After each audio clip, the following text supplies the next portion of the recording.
In 1444, a Portuguese caravel unloaded more than 200 captives in the port of Lagos.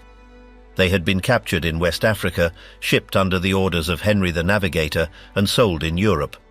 The event was noted in official chronicles as a commercial triumph. Since that year, human trafficking ceased to be an occasional result of war to become a planned operation. The crowns signed licenses, the churches gave permission, and merchants calculated profits based on the number of bodies. Contracts appeared in notarial archives that included people among the negotiable goods. The first shipments crossed the sea without American colonies yet existing. There were no plantations, but men, women and children were already being transported to be used as a workforce without return. How was this structure normalized, and why did it extend for centuries in so many regions? The first captives, slavery in Mesopotamia, Egypt and Israel. Slavery did not arise by chance, nor was it adopted uniformly. In its beginnings, it emerged as a form of forced personal relationship. He who was defeated in combat, a victim of debt, or born of an enslaved mother, automatically became subordinate to another. In these early societies, the individual reduced to servitude was not always considered absolute property. On occasion, they maintained certain rights, or could regain their freedom, though under conditions that were outside of their control. This pattern varied according to the place and the period. In the lands of the Tigris and the Euphrates, clay tablets offer concrete evidence of how these relationships developed. In Sumeria, slavery was already a known phenomenon since the 3rd millennium before our era. There, slaves could be men, women or children, and their origin included prisoners, the indebted, or people bought in local or foreign markets. They were employed as domestic workers, agricultural assistants or artisans. In many cases, they could possess goods, marry other slaves or even free people, and in certain circumstances achieve their emancipation. Babylonian records centuries later detail a more regulated system. The Code of Hammurabi not only established norms about the behavior of slaves and their owners, but also imposed specific sanctions in cases of escape or abuse. A slave could be injured by a third party, but that required financial compensation for their owner. In turn, whoever helped a fugitive received severe punishments. However, the system left room for some slaves to gain freedom after years of service or through payment. Although wars were the main source of new slaves, debt slavery was also common. If someone could not pay what they owed, they themselves, their wife or their children, could be handed over as temporary collateral. If the amount was settled, the person could be freed, although in many cases that did not occur. There were also children sold by their parents with the consent of the authorities. Slaves were transferable property, and they could appear in wills or commercial transactions. Slaves in the region worked both in the fields and in workshops, in temples or in palaces. The number of them who served the clergy or the royal administration was not small. Some large estates employed dozens of slaves for irrigation, harvesting, milling and transport tasks. However, these were not plantations in the later sense. The bulk of agricultural work continued to fall to free peasants who were obliged to pay tributes or complete workdays by state mandate. In the urban sphere, slaves worked as assistants in pottery, carpentry, weaving or metal workshops. Some were trained for specific tasks, and their value increased as a result. Sales contracts usually included clauses about skills, health, age and origin. If a buyer discovered they had been cheated, they could complain. There were even intermediaries who lived off the regular traffic of people. Despite their situation, certain slaves managed to accumulate small properties. Sometimes they were allowed to manage assets or conduct business on behalf of their master. Some even became supervisors of other workers. Enslaved women in particular could be forced to procreate with their owner. In such cases, the resulting child was usually born as a slave, although sometimes they obtained a more favorable status if the father recognized them. Meanwhile, in Egypt, the evidence shows a more centralized system, directly linked to the power of the pharaoh. The wall paintings, papyri and carved inscriptions offer a detailed record of the functions slaves fulfilled in society. Many were captured during military campaigns and taken to the Nile Valley. They were employed in agricultural tasks, construction, domestic work, or as servants in temples. During the New Kingdom, war booty records include significant quantities of people. Campaigns in Nubia, Syria, or Canaan produced thousands of captives. They were labeled as prisoners of war and were assigned to state projects or given as rewards to officials. Some were integrated as workers in the quarries or in the mines. Others were used in monumental constructions, such as temples or royal tombs. The language used in Egyptian documents often depersonalized slaves, describing them as possessions or instruments of labor. However, in certain contexts it is recognized that they could form families, reside within their master's house, or receive regular rations. Women were employed as wet nurses, weavers, or domestic assistants. There were also slaves trained as scribes, musicians, or cooks. The ways of acquiring slaves also included commerce. Local or foreign merchants brought people captured or sold in their native regions. Transactions were carried out through barter or payment with metals, livestock, or grain. Tax records show that slaves were considered part of the inventory of the home or the temple, and their quantity affected the required taxes or contributions. Unlike Mesopotamia, in Egypt slavery was not codified with such precision. The system was based more on custom and the control of the state apparatus. There is no evidence that detailed laws existed on escapes, punishments, or redemption, although documents mention situations in which a slave could be transferred, inherited, or freed by the decision of the owner. In some cases, loyalty or years of service motivated emancipation. The Hebrew narrative about slavery in Egypt offers a distinct perspective, focused on the experience of a subjugated people. According to traditional texts, the Israelites were forced to work on the construction of store cities. They are described performing tasks of masonry, brickmaking, and material transport. The narrative highlights the collective suffering and the harshness of the Egyptian overseers. At a central moment of the narrative appears the figure of Moses, who leads a mass exodus of the enslaved people. The story conveys the idea of a divine intervention, although the real historical context is not documented outside of the religious texts. Even so, the episode reflects the symbolic value of freedom within the cultural memory of a community. This experience would be cited for centuries as ethical justification against slavery. Within the Hebrew world, slavery did not disappear. The Israelites themselves also kept slaves, both of foreign origin and among their impoverished compatriots. The Book of Exodus and Deuteronomy contain norms about the treatment of servants. A service period of 6 years was established, after which the slave had to be freed unless they voluntarily decided to stay. In that case, they were marked with an awl in the ear as a sign of permanence. There were laws that prohibited mistreating slaves and others that established compensation in case of injuries. If a master struck his slave until death, he could be punished. If he damaged an eye or a tooth, he had to set them free. It was also required to treat Hebrew slaves and foreigners differently. The former could be redeemed, while the latter remained as permanent property.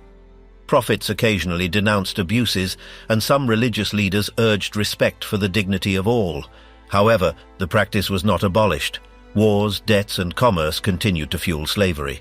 Records indicate that enslaved women were used as concubines, and the children born into these unions were incorporated into the household as servants.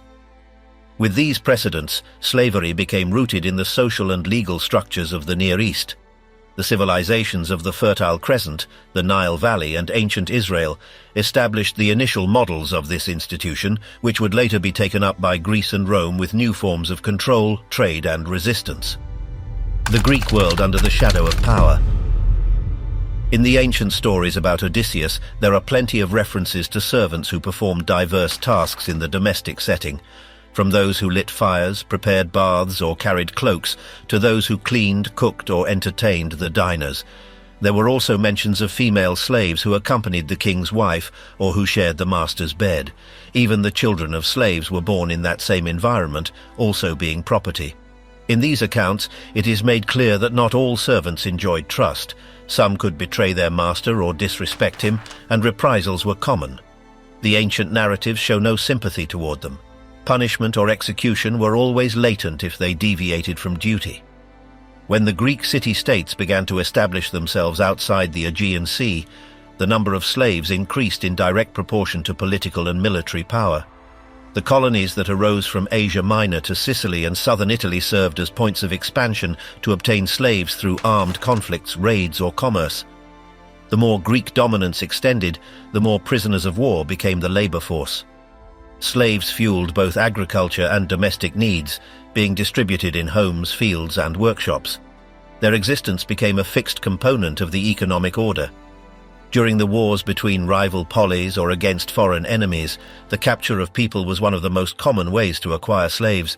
On occasions, entire villages were taken.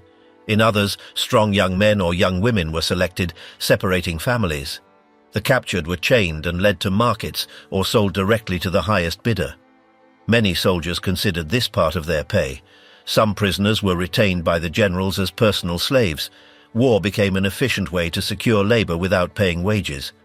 In the city of Athens, for example, slaves could be found dedicated to baking bread, cutting stone, or erecting public structures. In Sparta, the helots were forced to work the land, producing what was necessary to sustain the dominant military class. These workers were not slaves in the classic sense, but they weren't free either. The control over them was rigid, and rebellions were punished harshly. In other regions, slaves could dedicate themselves to cultivating olives or working in quarries, depending on the local economy. The system required maintaining a balance between the number of slaves and their supervision. Although not all owners were cruel, disobedience was usually paid for with physical punishments. The use of whips or shackles was not unusual. In the larger workshops, slaves were grouped by trades and closely monitored. Those who demonstrated special skills could be trained as artisans or scribes, but they always remained under the ownership of another. The possibilities of obtaining freedom were minimal and in many cases only accessible through payments impossible to cover. The food given to slaves was not abundant. Stale bread, onions, or cooked legumes were part of the usual menu. Sometimes they were assigned portions of oil or low-quality wine.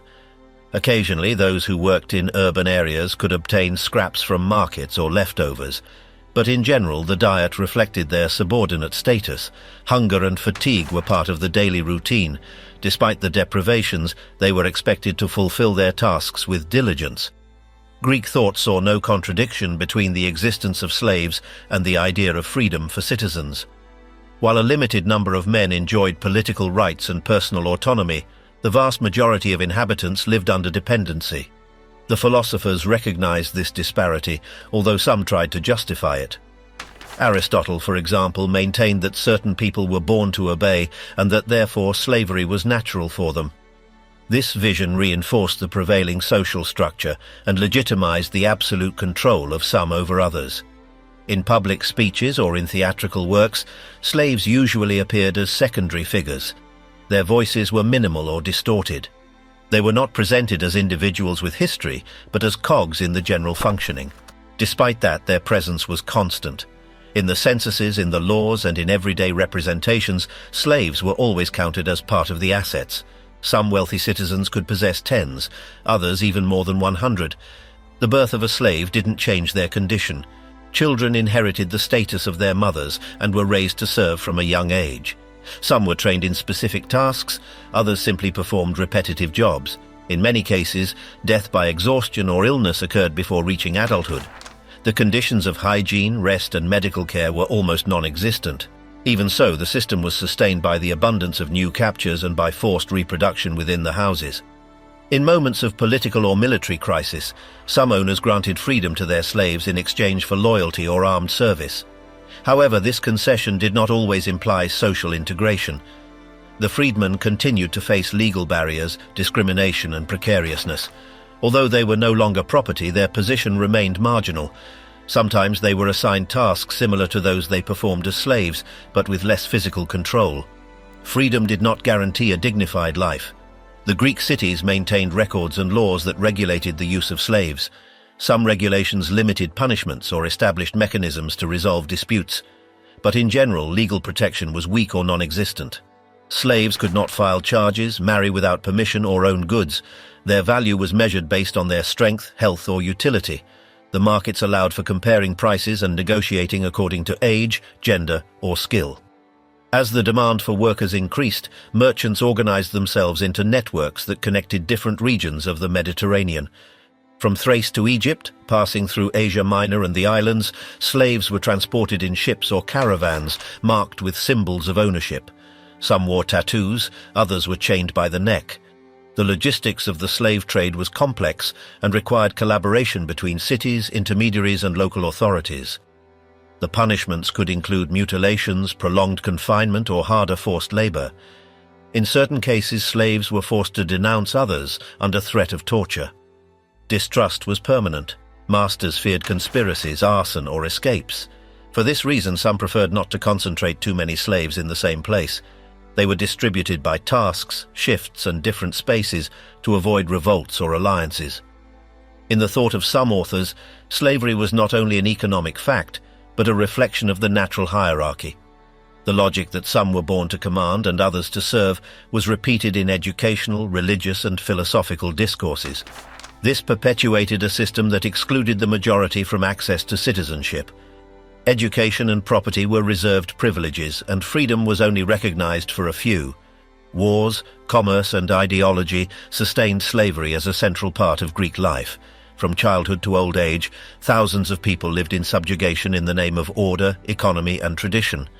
Although their names were not recorded, their work built temples, fed cities, and sustained empires. That reality, documented in laws, accounts, and censuses, shows the essential role they played in one of history's most studied civilizations. Rome, the empire built with bodies. Rome began its ascent as a military power when it was still a small agricultural state in the center of the Italian peninsula.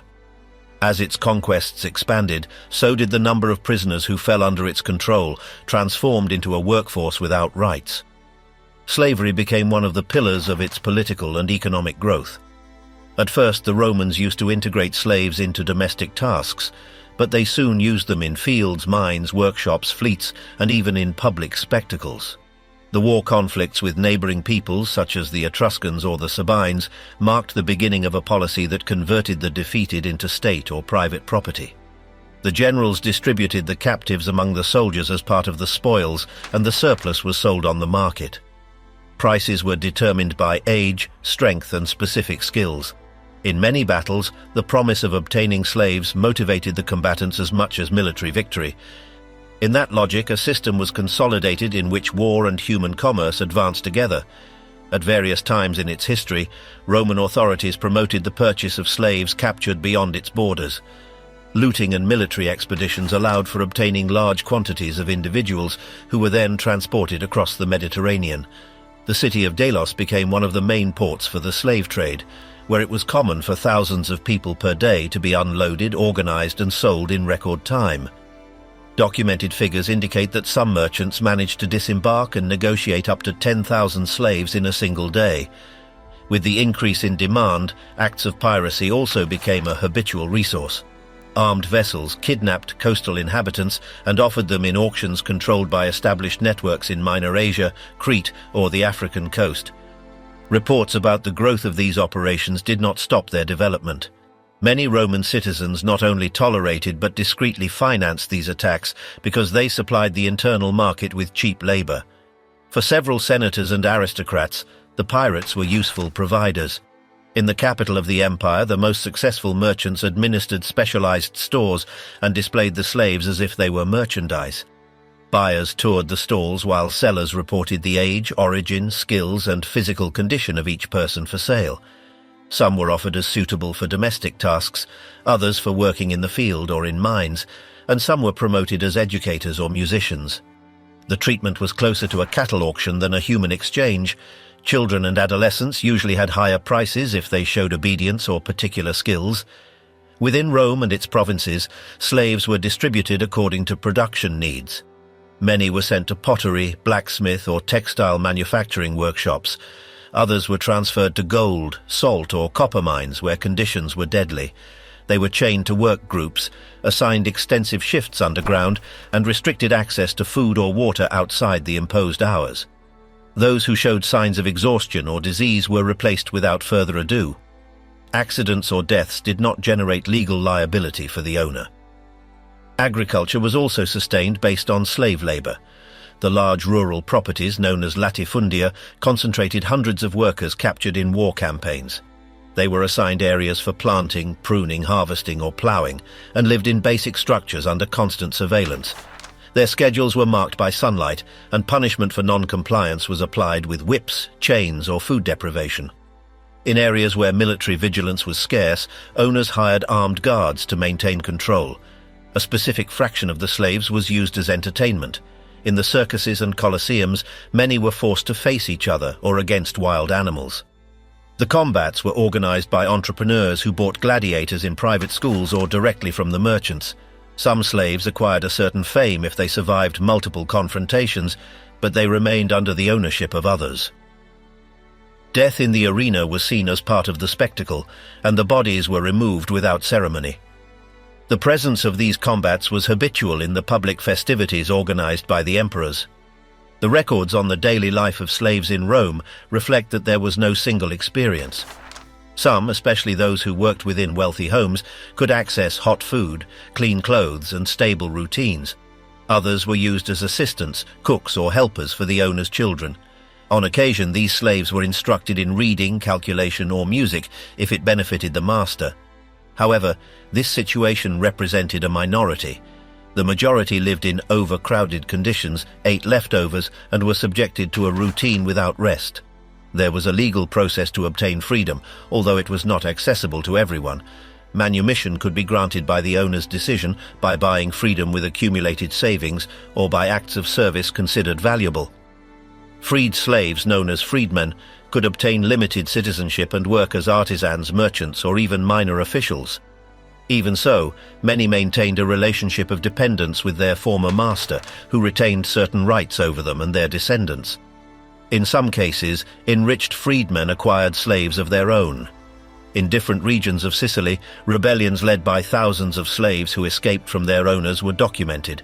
These armed groups formed camps and attacked agricultural properties, adding new members to their cause. The authorities sent troops to quell the uprisings, but the repression was not immediate. For years, some of these bands managed to control vast rural areas. The experience of these centers of resistance marked an alert in the Senate, which began to legislate stricter restrictions on the movement and meetings of slaves. The most remembered uprising was led by a former gladiator named Spartacus. In the year 73, before Christ, he organized a massive escape from a combat school in Capua, in the south of Italy. He was joined by hundreds, then thousands of slaves, armed with agricultural tools and stolen weapons. They turned their group into a mobile force that defeated several Roman units sent to stop them. For 2 years they moved through different territories, freeing those they found and confronting the imperial army. The Senate ordered the mobilization of complete legions to crush the rebellion. Finally, the general Marcus Licinius Crassus managed to corner the group in the southern part of the peninsula. After a series of combats, Spartacus died in battle and his followers were captured. The execution of 6,000 prisoners was ordered, who were crucified along the Appian Way between Capua and Rome. This repression was designed as a public warning. From that moment on, control measures over the slave population were intensified, and the concentration of large groups without authorization was prohibited. Even so, the tension between the masters and the subjected never completely disappeared. Middle Ages, from the slave to the serf. In the first centuries after the collapse of the Roman Empire, slavery did not disappear but was changing. In Western Europe, the figure of the serf began to take the place of the slave, although many conditions remained similar. The term serf began to be used frequently in legal documents, gradually replacing that of slave. However, this did not always mean an improvement in their situation. Some serfs were tied to the land, unable to leave it, and the landowner had control over their lives. In the Italian peninsula, France and Germany, numerous slaves inherited from the Roman order came to be considered serfs. They were not allowed to leave, and the land where they worked remained in the hands of powerful lords. This transformation was more of a change in legal terms than a real improvement. The Christian Church contributed to the new vocabulary, encouraging the idea that all men were equal before God, although the practice maintained deep social differences. The concept of serfdom fit better with the Christian vision than direct slavery, although the total dominion that the lords exercised over those who worked their lands was not eliminated. Throughout the Middle Ages, the serf remained tied to a specific village. When a farm was sold, the new owner inherited not only the land, but also those who cultivated it. Some records spoke of men subject to the glebe, who could not move or refuse to work. On many occasions, the lord could demand payments or personal services, such as repairing roads, collecting firewood, or handing over part of the harvest. Although there was a formal distinction between slave and serf, this line was difficult to draw in everyday life. In England, the term villan became common. Villeins were people who worked assigned plots within a feudal property. They were not free to leave their land, and their lord could impose various burdens on them. They could not marry without permission, nor sell livestock without authorization. If they committed a fault, they were judged by courts controlled by their masters. Despite this, they had basic rights over the land they cultivated, and some managed to improve their economic situation over time. In some cases, they could even buy their freedom or inherit their plots, provided the lord allowed it.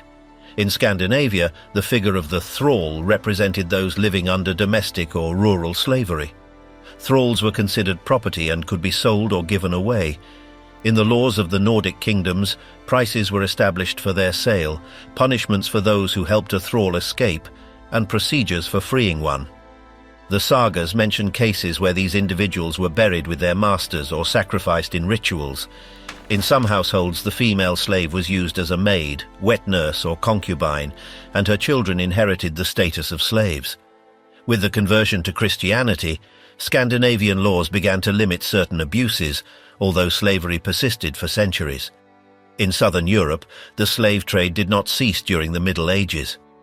In areas of contact between Christians and Muslims, such as the Iberian Peninsula, the traffic of captives was constant.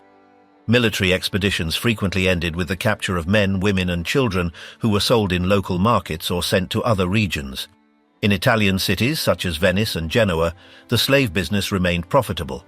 Specialized traders bought prisoners in the Black Sea, the Balkans, or North Africa to sell them in the Western Mediterranean.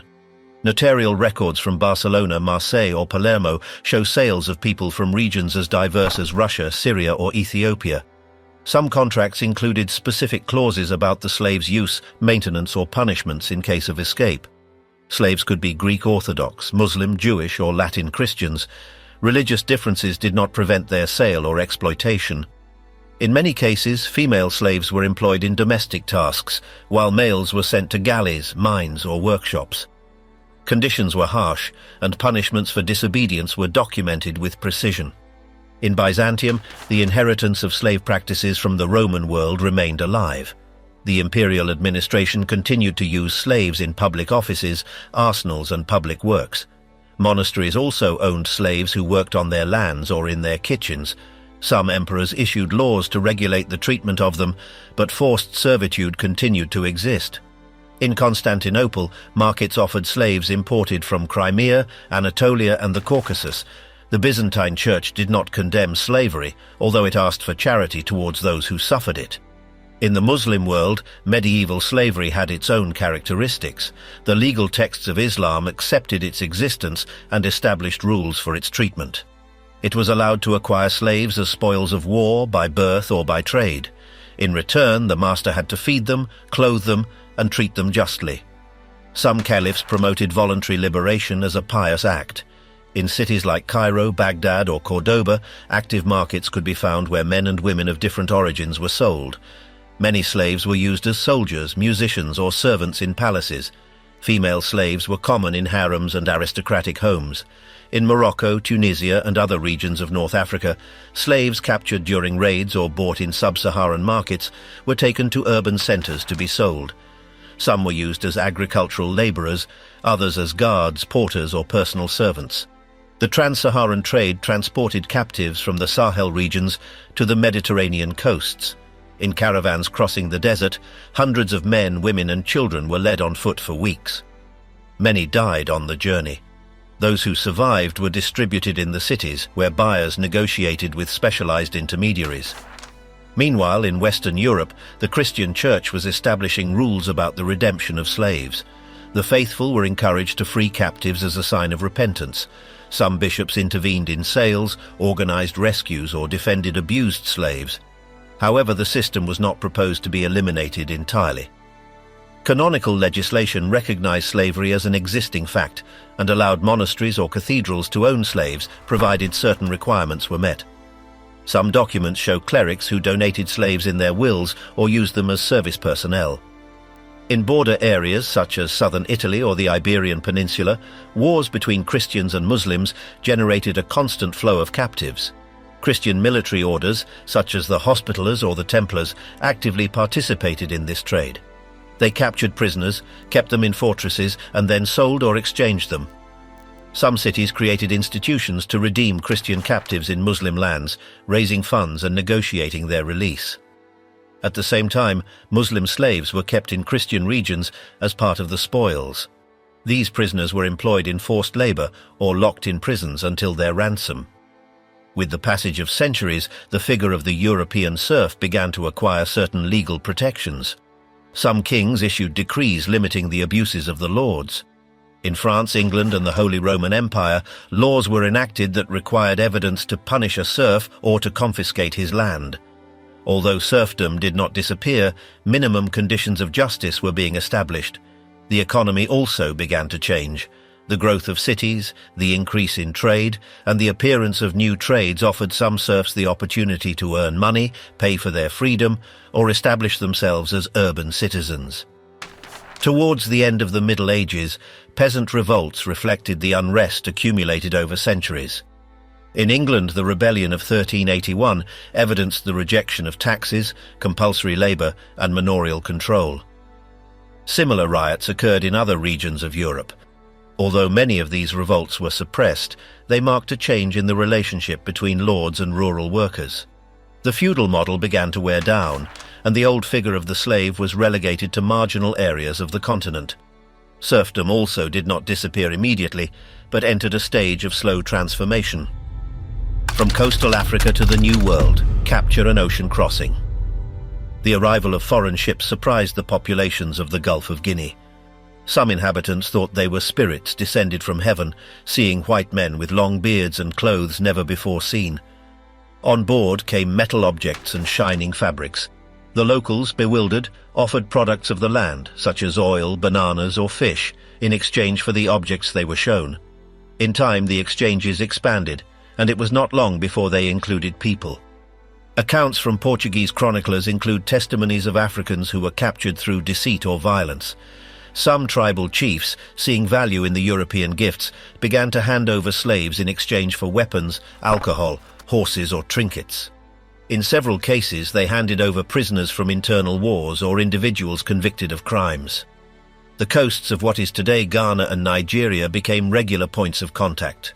Fortresses built by the Portuguese, Dutch, and English, such as Elmina, functioned as warehouses for goods and people. Before the arrival of Europeans, different African regions already practiced slavery. In the Sahel, large caravans carried captives north. In the Niger and Congo areas, local chiefs used prisoners as agricultural labor. Some integrated into the communities, while others were sold in regional markets. Hierarchical structures allowed certain groups to maintain control over extensive areas. Tribal rivalries and the existence of recurrent armed conflicts generated a constant flow of captives who could be traded. The pre-colonial slavery system was varied. There were slaves born within powerful households and others captured in battles. Some could marry, own property, or achieve positions of trust. Not all were considered absolute property.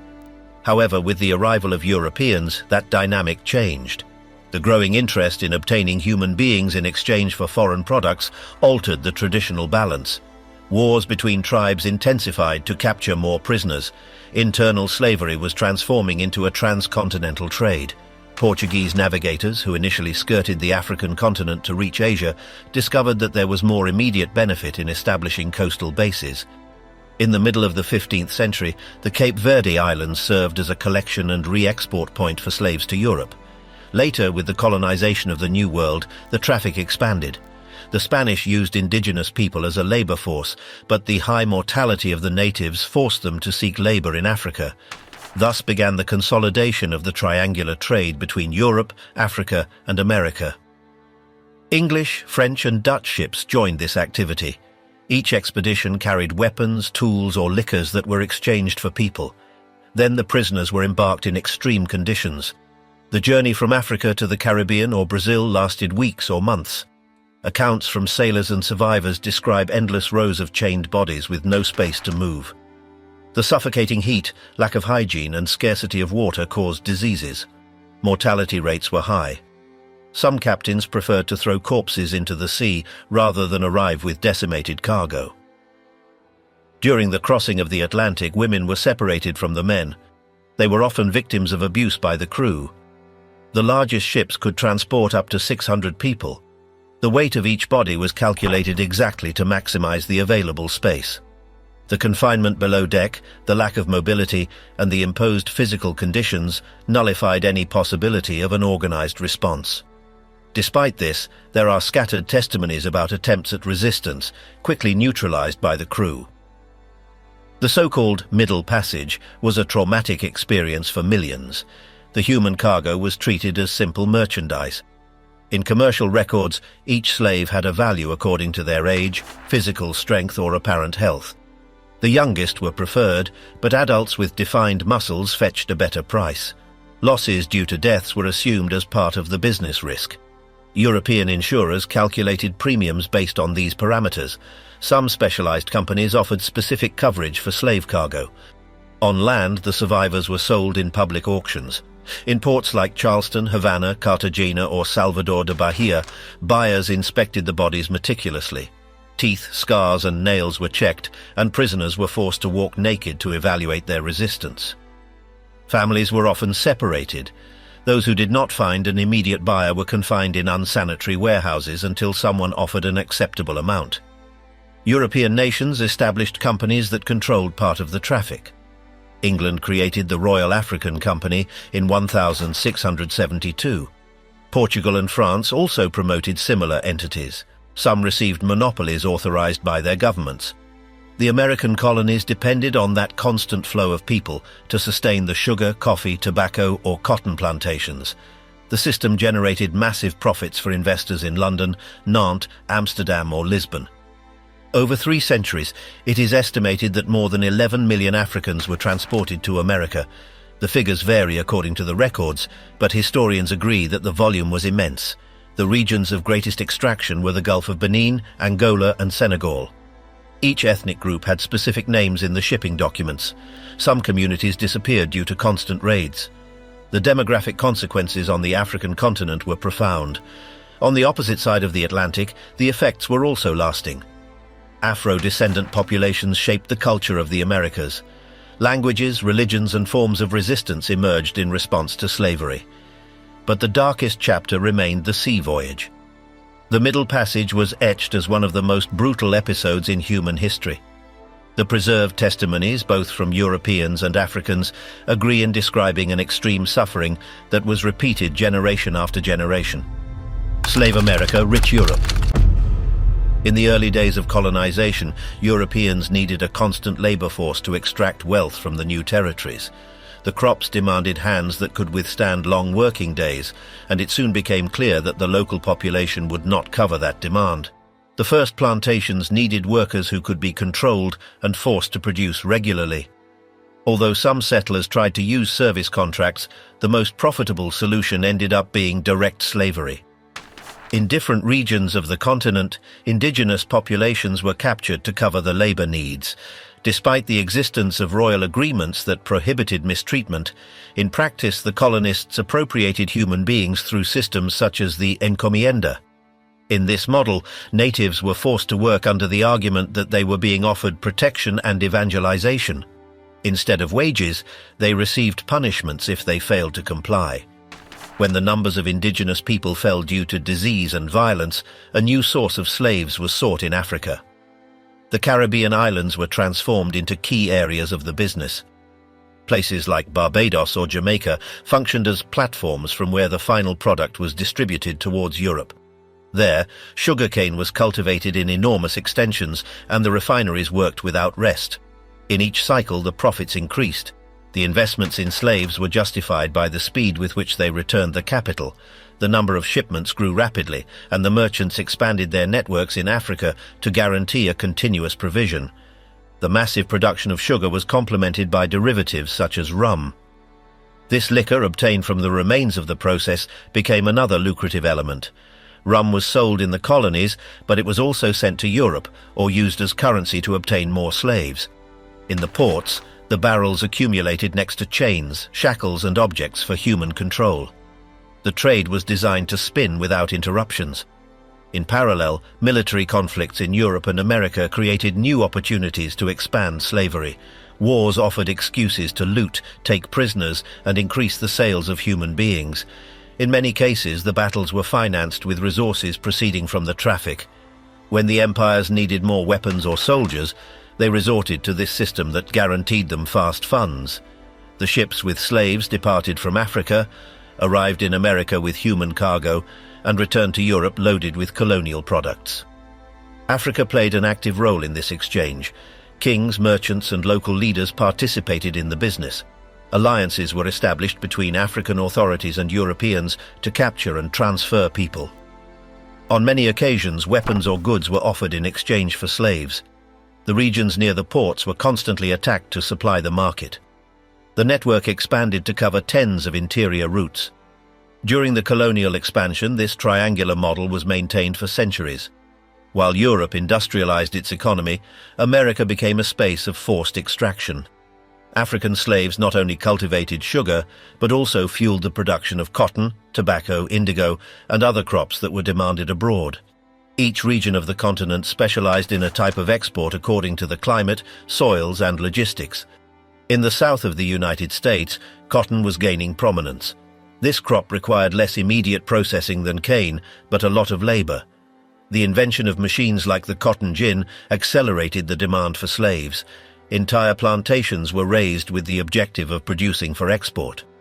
The prices of cotton soared in Europe, and with them grew the value of the fields and of those who worked them by force. The economy of the 13 colonies also benefited from slave labor. Although the North had a distinct agricultural system, the trade of slaves and the products manufactured by them also circulated through its ports. In cities like Boston or New York, there were commercial houses that participated indirectly. Some ship owners even lent their ships to transport cargo from Africa, collecting commissions for each trip. When the independence movements in the continent began, slavery was still fundamental. In many regions, the revolutionary leaders owned slaves or defended the system as a necessary evil. The wars for freedom were financed in part with products generated by enchained people. The contradiction between the discourses of freedom and the economic reality was maintained for years. Although in some territories principles contrary to slavery were declared, the practice continued to expand. The new governments inherited the colonial structures and conserved the plantations. The interests of the owners weighed more than the formal declarations. In countries like Brazil, the system remained active until well into the 19th century. The laws changed, but the business adapted. With the passage of time, the commercial routes diversified. The links between America, Europe, and Africa were strengthened through banks, insurers, and commercial societies. Each link in the chain had its function. There were those who bought, those who transported, those who processed, and those who sold. In the ports, the ships were checked, the products inspected, and the slaves auctioned. The profits generated by the colonial products financed industries, armies, and commercial networks. Consumers in Europe were unaware of the origin of the sugar that sweetened their drinks or the cotton of their garments. What reached their hands had previously passed through the fields, the shackles, and the whips of America. In Africa, the participation in the trade provoked internal transformations. Some regions grew thanks to the resources obtained, while others were devastated by the captures. The rivalries between groups intensified due to the control of routes and markets. The communities closest to the Europeans modified their social structures to adapt to the logic of the traffic. The system, with all its pieces, managed to remain in operation for more than 3 centuries. The profits obtained by this model sustained empires, fueled wars, built cities, and financed banks. The human cost was ignored by those who benefited from the established order. The global economy, as it was configured at that time, rested on the shoulders of millions who never received anything in exchange. Surviving and resisting everyday life and rebellions. Inside the plantations, work began before dawn and did not stop until after dark. In the cotton, cane, and tobacco crops, the slaves formed lines to begin the day under constant vigilance. Those who showed signs of exhaustion were forced to continue at the imposed pace. In many haciendas, women also performed heavy agricultural work, separate from the domestic tasks assigned to them. Food was scarce, with limited rations that varied according to the owner. Some provided corn flour, some salted meat and certain vegetables, while others only handed out leftovers and scraps.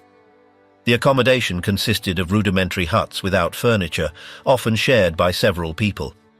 In the cities, the situation differed according to the type of occupation. Urban slaves worked as cooks, servants, barbers, porters, gardeners, or chauffeurs.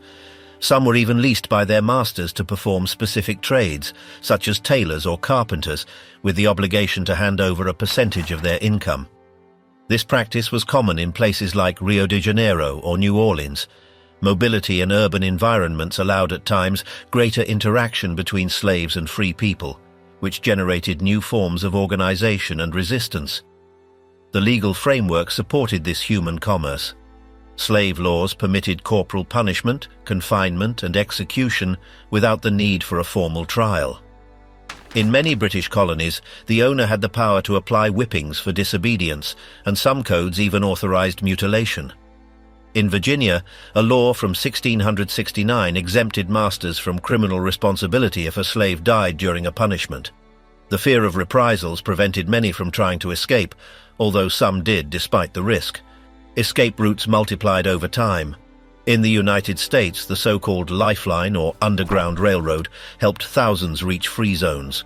Along clandestine paths, free black people, Quakers, and other sympathizers provided refuge, clothing, and guidance. Harriet Tubman, a former slave who escaped in 1849, became a guide for dozens of runaways. In the Caribbean, some fugitives joined maroon communities, groups that resisted from the mountains, as happened in Jamaica and Suriname. Resistance also included internal actions. On some plantations, slaves sabotaged tools, slowed down tasks, or destroyed crops to harm production.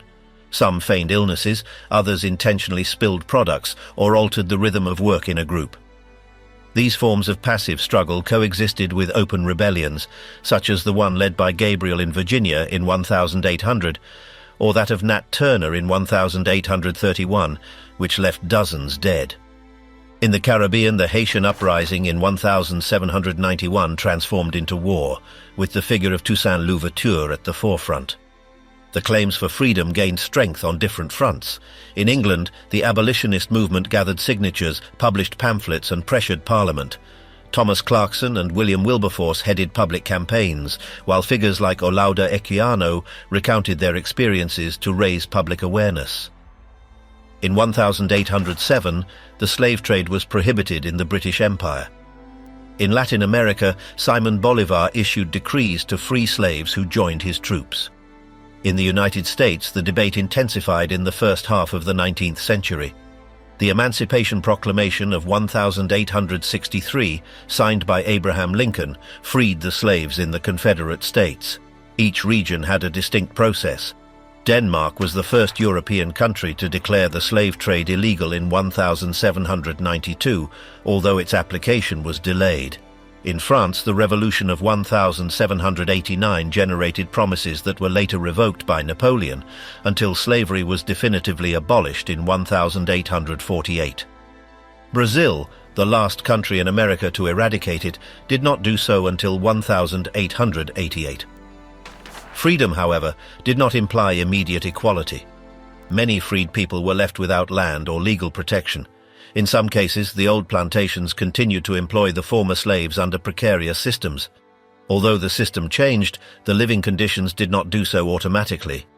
Abolition did not erase the past, but it marked a new beginning. The legal records, oral testimonies, and memories of the survivors allowed the reconstruction of history from direct experience. The names of the auctioneers, the dates of the decrees, the places of the escapes, and the clandestine routes were documented in judicial archives, personal diaries, and chronicles of the time. Each document revealed a fragment of that struggle which, over time, ceased to be silent. Slaves without chains. During the 20th century, several powers imposed compulsory labor in conquered regions. In the German dominions of East Africa, those who refused to enter the forced battalions were treated as enemies.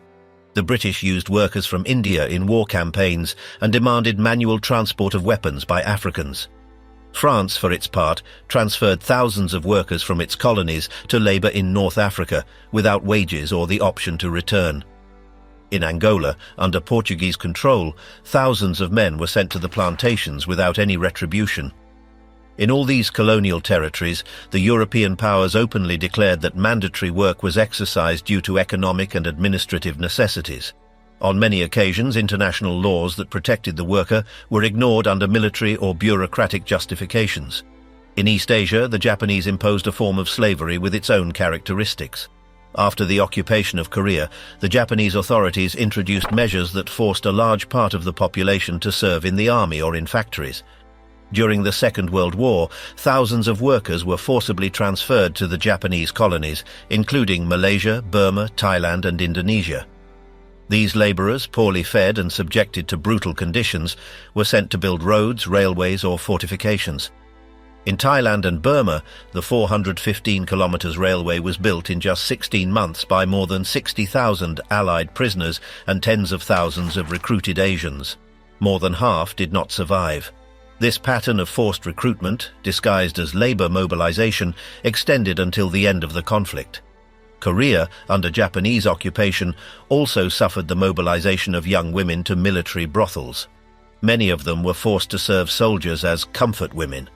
In the Soviet bloc, the penitentiary system served as the main instrument of slave labor.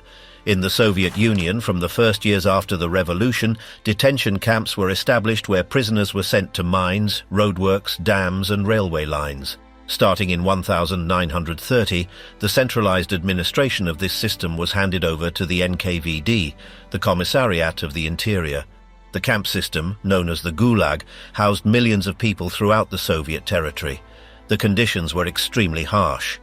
In regions like Kolyma in the Russian Far East, the climate and extreme isolation caused a high mortality rate. The access routes built by the prisoners themselves extended through practically uninhabitable zones.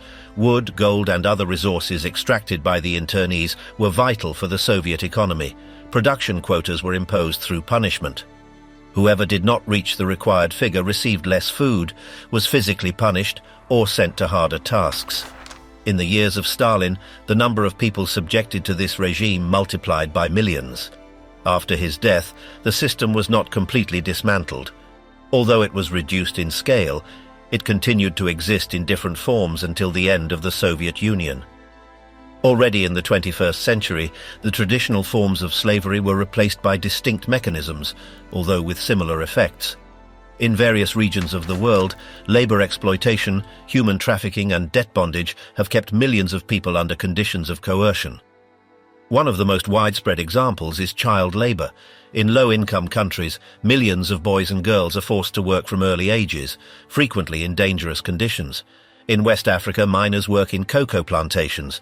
In Asia, they're employed in textile factories or heavy industries. Some of these children are sold by their own families or recruited under deception. In Latin America, there are also sectors where miners perform agricultural or domestic tasks without salary or access to education. This phenomenon persists even in countries with current labor legislation. Sexual trafficking represents another form of contemporary slavery. In various parts of the world, women and girls are kidnapped, deceived, or sold to networks that operate brothels, clubs, or clandestine houses. Many times, these victims cross borders without documents.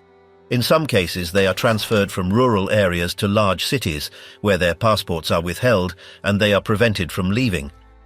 Some are forced to consume drugs to maintain their docility. In Europe, there are reports that document the presence of women from Africa, Asia, or Eastern Europe working under coercion. In Southeast Asia, sexual exploitation networks extend across multiple countries and use technology to capture victims. In North and South America, similar cases have also been identified, with recruitment methods that include effective deception, false debts, or threats to families. In all these contexts, coercion does not come from physical chains, but from more subtle but equally effective mechanisms. Debt bondage has been documented in agricultural regions and construction sectors. In India and Pakistan, entire families work for generations to pay off loans that they never finish paying. The bosses control the payments, the prices, and the living conditions. Whoever tries to abandon the place may face threats, violence, or reprisals against their relatives. In Southeast Asia, similar systems have been registered in the fishing industry. Some workers are embarked without knowing that they will owe years of service. In Latin America, exploitation through indebtedness has been identified in plantations, illegal mines, or areas without state presence. The mechanisms are always similar: opaque contracts, document retention, armed surveillance, or geographic isolation. Although there are laws against these practices, many times they are not applied or are circumvented by complicit local authorities. In the most developed countries, modern forms of slavery have also been registered. In urban areas of Europe and North America, some people are kept in homes where they work as servants without pay or freedom of movement. In some cases, these victims have been brought from other continents with promises of employment and education. Once at the destination, their documentation is withheld and they are forced to work long days. The testimonies speak of confinement, threats, and isolation. In the United States, there have been complaints about domestic workers in diplomatic homes. Some came from Asia or Africa and had been contracted through intermediary agencies. The conditions described included work without rest, prohibition of leaving, and non-existent salaries. In the United Kingdom, similar cases have also been known, especially among migrant communities. In some of these cases, the victims spent years without being able to escape. In conflict contexts, slavery has reappeared in more explicit forms. In some African countries, armed militias have kidnapped people to use them as combatants, cooks, or sex slaves. Some of these victims were minors. In Syria and Iraq, armed groups captured women and girls to sell them as property. Some were branded, auctioned, and transferred to other regions. This pattern of war slavery was documented by international organizations and media. In Libya, after the state collapse, migrant people markets have been reported. The images show public auctions where prices were fixed for captured individuals. In some cases, these migrants were victims of networks that promised to take them to Europe, but which in reality locked them up in clandestine centers. In Afghanistan, some girls have been sold as wives in exchange for family debts. Violence and war have generated conditions where slavery reappears as another strategy of control and profit generation. Given this persistence of slavish forms, some governments and organizations have proposed measures to combat them. Among the most common are laws that punish human trafficking, educational programs to prevent child recruitment, and campaigns to identify exploitation networks. In practice, these actions face multiple obstacles. Corruption, impunity, and the lack of resources limit the effectiveness of public policies. In some countries, the authorities themselves are involved in covering up these networks. The victims, lacking documents or support, fear denouncing. International organizations have proposed multilateral agreements to share information and coordinate actions. They have also promoted certification systems to prevent products made with forced labor from reaching international markets. In the business field, some companies have signed commitments to audit their supply chains. Labels have been created that ensure that certain products do not come from abusive labor conditions.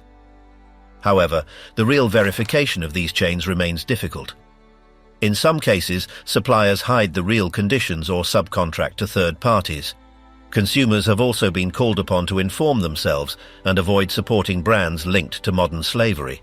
Even so, the complexity of global markets makes it difficult to trace a clear origin. In sectors such as coltan mining, industrial fishing, or cocoa cultivation, abuses persist despite international surveillance. On the legal level, some countries have toughened the penalties against human trafficking. They have established special courts or investigation units. They have signed treaties and joined international campaigns. But the results have been mixed. The majority of victims do not manage to access justice. Some are deported before being able to testify. Others are forced to testify in unsafe conditions. On occasion, those responsible receive minimal sentences or are quickly released. Organizations that work with victims denounce the lack of effective protection. They also underline the need to focus on the structural causes that allow these practices to be maintained. At the end of the historical journey, the figures remain alarming. According to some estimates, more than 40 million people currently live under some form of modern slavery. Of that total, a significant part are women and girls. Another large group are minors used in dangerous activities.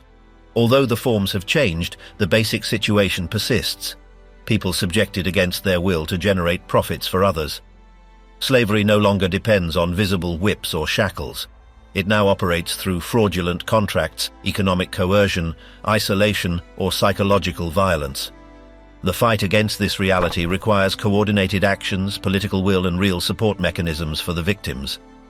The story of slavery did not end in the 19th century. It continues to be written every day in factories, fields, borders, and cities around the world.